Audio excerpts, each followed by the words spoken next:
अब धीरे से प्यार से बताना है कि अभी हमारे हाथ में क्या है। ये वर्ल्ड का ग्लोब हो गया, बहुत सुंदर। ये इसको ग्लोब मत समझिए। क्या नहीं समझिए? अगर इसको आप अर्थ समझते हैं तो कोई परेशानी होगी? क्यों नहीं होगी? क्यों अर्थ समझिएगा इसको? क्योंकि जो भी धरती पे चीज़ है बेसिक, वो सब चीज़ तो लगभग इस पे है ना आपको समझने के लिए। जो बच्चों को समझना है तो सारी चीज़। अब क्या है कि यहाँ देखिएगा गौर से, आप लोग अपनी किताब में घर जब जाइएगा सॉरी, लेसन 10 और लेसन 11। कौन सा लेसन? Lesson 10, lesson 11। ये दोनों अपने आप में एक परिवार के तरह जुड़ा हुआ है। ठीक है। इत्तेफाक क्या है इसमें किताब में सिर्फ कि पहले लेसन 11 हमको समझना था, फिर 10 समझते। मगर उसमें से क्या हो गया है कि पहले 10 को ही आगे कर दिया गया और लेसन 11 तो पीछे हो गया। कहने का मतलब या तो पहले अर्थ को समझते और नहीं तो फिर सोलर सिस्टम को समझते। सोलर सिस्टम अगर पहले समझते, अर्थ की भूमिका आपको पता चल जाती पहले कि हमको अर्थ में पढ़ना क्या है, सीखना क्या है, समझना क्या है। तो राइटर क्या सोचे होंगे कि पहले ऐसा क्यों नहीं, पहले जिस अर्थ पे हम हैं पहले उसी को समझ लेते हैं, फिर वो अर्थ किस चीज़ का हिस्सा है उसको समझेंगे। तो जैसे भी है हर परिस्थिति में हम लोग सब चीज़ को समझ लेंगे। तो संक्षिप्त में क्या समझना है कि जो क्लास में आपने साल भर में पढ़ा, रिवीजन किया, बहुत अच्छी बात है। क्वेश्चन आंसर भी याद हो गया, बहुत अच्छी बात है। फिल इन द ब्लैंक्स याद किए और भी अच्छी बात है। ट्रू फॉल्स भी याद किए और भी अच्छी बात है।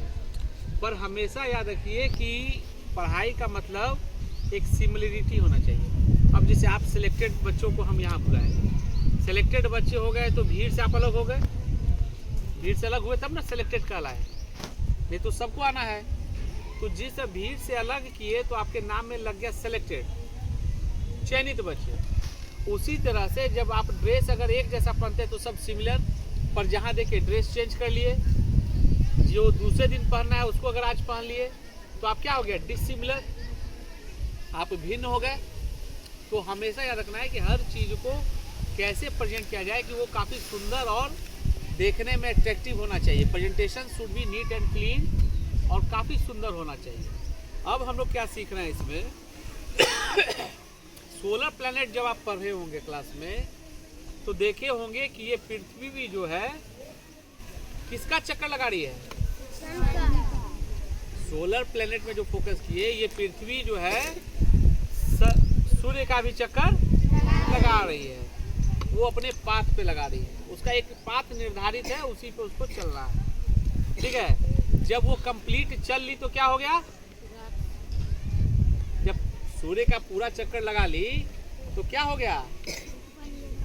1 ईयर कंप्लीट हो गया। एक जोरदार ताली बजाइए इसके लिए।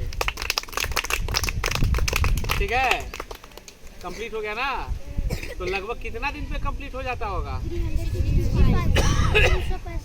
365 दिन। बहुत सुंदर।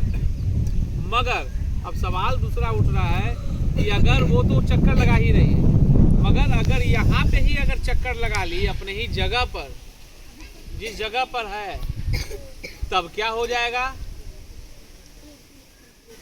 दिन और रात, मतलब कितना घंटा का खेल हो गया? तो 2 चीज आप समझ गए ना, दिमाग में हमेशा बैठ गया। पहला चीज, अगर खड़े खड़े वहीं पर वो घूम रही है, ये भी एक पार्टिकुलर एंगल है जो आगे पढ़िएगा आप लोग। ये जो ऐसा आप ग्लोब ऐसे सीधा क्यों नहीं, ऐसे ऐसे क्यों नहीं है? ये ऐसे है क्योंकि आपकी पृथ्वी भी जो है ना एक निश्चित एंगल पर ही रोटेट कर रही है। तो वो कब पढ़िएगा? जब आप लैटिट्यूड, लॉन्गिट्यूड, अक्षांश, देशांतर, कैप्रिकॉर्न, ट्रॉपिक ऑफ कैंसर, जब ये सब पढ़िएगा आप किताब में मिलेगा, तब ये सारी चीज़ें आपके सामने खुल के आ जाएंगी। तो ये भी आपको देखना होगा जब पढ़िएगा कि कौन 66.5 डिग्री पर है, 23.5 डिग्री पे कौन है। ये बीच में जो काला पार्ट देख रहे हैं वो क्या है इसका पता है? इक्वेटर है।